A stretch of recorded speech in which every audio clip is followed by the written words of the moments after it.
lisant Acte 13, 1 à 4, nous pouvons maintenant comprendre la volonté de Dieu comme le Saint-Esprit nous la révèle. Elle tient en quelques mots, mise à part par le Saint-Esprit. Voici la note dominante du message du ciel. Mettez-moi à part Barnabas et Saül pour l'œuvre à laquelle je les ai appelés. C'est mon œuvre, j'en prends soin moi-même.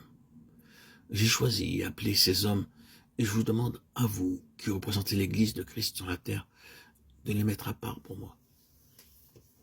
Considérez ce message du ciel sous son double aspect. Ces hommes devaient être mis à part par le Saint-Esprit et c'était à l'Église de faire ce travail de mise à part. Le Saint-Esprit pouvait se fier à des hommes pour le faire dans un bon esprit. Ils étaient là, demeurant dans la communion de l'invisible. Et le Saint-Esprit pouvait leur dire, faites le travail de me mettre à part ces deux hommes.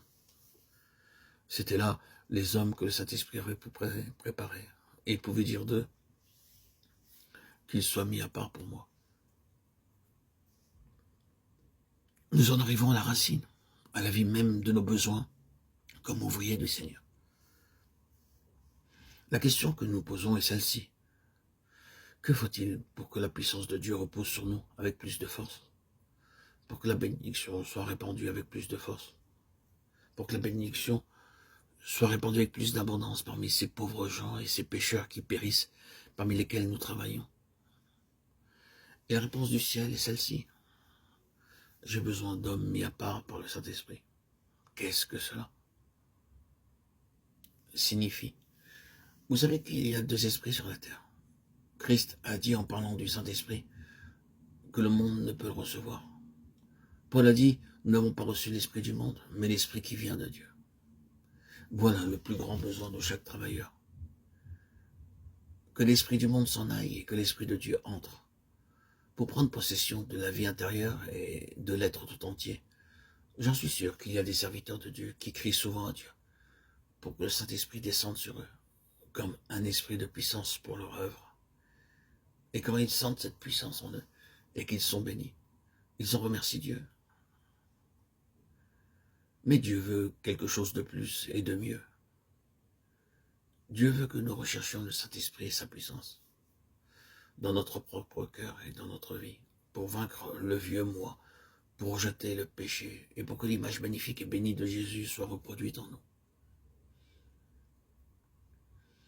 Il y a une différence entre la puissance du Saint-Esprit comme don et la puissance de l'Esprit qui nous donne la grâce de mener une vie sainte.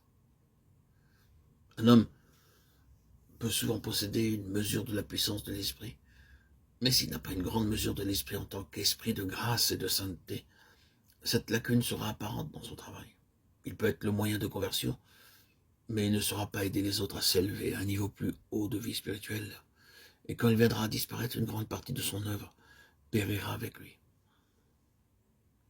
Mais un homme qui est mis à part par le Saint-Esprit est un homme qui s'est donné pour dire, Père, que le Saint-Esprit ait plein pouvoir sur moi, dans mon foyer, dans mon caractère, dans chaque parole de ma bouche, dans chaque pensée de mon cœur, dans mes sentiments à l'égard des autres. Que le Saint-Esprit ait les pleins pouvoirs. Est-ce cela qui a été le désir le plus ardent et l'alliance de votre cœur avec votre Dieu, d'être un homme ou une femme mis à part par le Saint-Esprit?